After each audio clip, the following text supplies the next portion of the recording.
हम लोग ये बात सुनते हैं कि जल है तो जीवन है,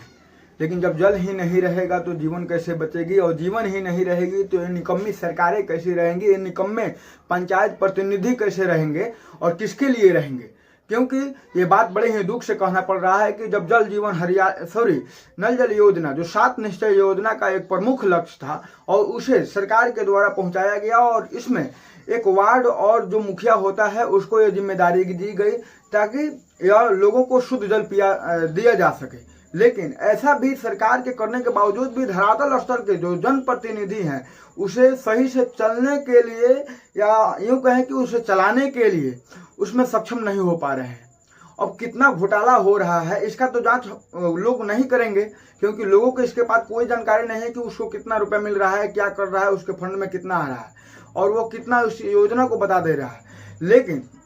एक बात जरूर है कि इस सब में जो लोग भी जानते हैं और समझते हैं अपने पंचायत के जनप्रतिनिधियों को, उनसे यह सवाल जरूर करें और जरूर जाकर पूछें, क्योंकि आप ब्यूरोक्रेसी के पास नहीं पहुंच सकते हैं, लेकिन नेताओं के पास या स्थानीय स्तर के जनप्रतिनिधि के पास पहुंचा जा सकता है। इसी के लिए ना गांधी जी ने बनाया हुआ था कि पंचायती स्तर लागू किया जाए, क्योंकि सत्ता का विकेंद्रीकरण हो। लेकिन एक पंचायत का मुखिया या वार्ड जब जीत जाता है, जब अपने प्रतिनिधि के रूप में काम करने लगता है, तो वह चुनाव के टाइम तो लोगों से वोट जिस तरह से गिड़ा कर और रो कर हम अपने मजबूरी को दिखाकर इस सेवा पद पर आने के लिए,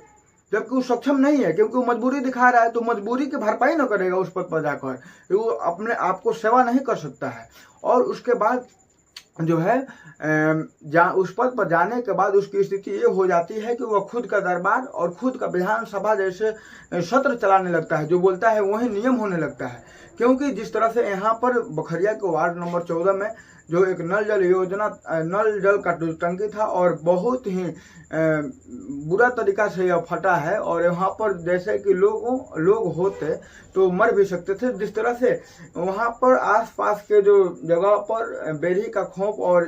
ऐसे घर जो है वहाँ पानी के गिरने से, अचानक से गिरने से दब चुके हैं। उस तरह से आप अंदाजा लगाइए कोई पशु या कोई मनुष्य होता तो कितनी बड़ी क्षति होती। क्षति तो इस माने में भी हुआ है कि वो फट चुका है, और वह कितना दिन में सही होगा ये भी कोई निश्चित नहीं है। और किसके चलते होगा? निकम्मे जनप्रतिनिधियों के कारण होगा, क्योंकि ये निकम्मे अपने आ जाते हैं कि हम कर्मठ हैं, जुझारू हैं, सहयोगी है और आपको सहयोग देने के लिए हैं, लेकिन इनसे कोई काम तक नहीं होता है। आप बोलिएगा तो जाकर कहीं बोलने के लिए, आपके काम करने के लिए नहीं होगा, क्योंकि धौंस दिखाएगा ये लोग पंचायत में लोगों के साथ, उन गरीब लोगों के साथ जो अशिक्षित हैं, समाज में दबे कुचले हैं, जिनके पास पैसा नहीं है, आर्थिक रूप से कमजोर हैं, उन लोगों के साथ ये लोग धौंस दिखाता है। यही पद जो है ये बहुत ही, ये लोग इस पद पर आकर इस पद का गरिमा को ठेस पहुंचा रहे हैं। और जिस माने में गांधी जी इस पद की अवधारणा दिए थे वो कॉन्सेप्ट खत्म होते जा रहा है। और पंचायती राज मंत्री से भी हम बता दे रहे हैं कि अगर आपके पास ये वीडियो हो सके, पहुंच सके, तो इस पर तुरंत संज्ञान लीजिए, क्योंकि इसमें सबसे ज़्यादा घोटाला नल जल योजना में पंचायत के जनप्रतिनिधियों के द्वारा किया जा रहा है। और फिर करने के बाद भी किसी भी तरह से नल जल योजना से लाभ नहीं मिल रहा है। जो शुद्ध जल पहुंचाने का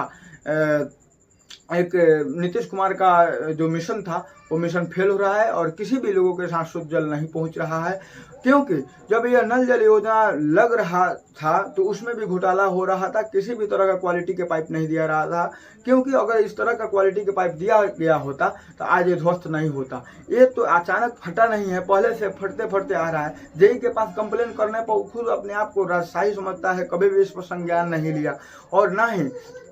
इस यहाँ का जो जनप्रतिनिधि है, ग्राम सभा का जो 3 महीने में बैठक होती है उसमें कब इस बात को उठाया गया, कब जाकर वार्ड जाकर बोला है। या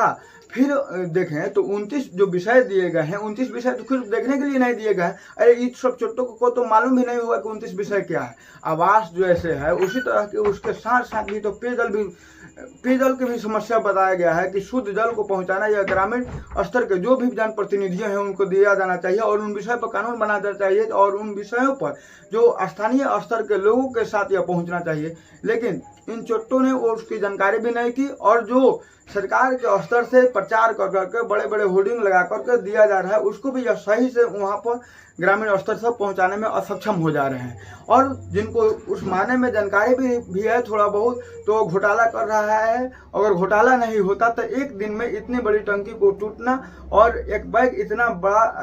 एथी से ध्वस्त हो जाना यह एक दिन का बात नहीं है।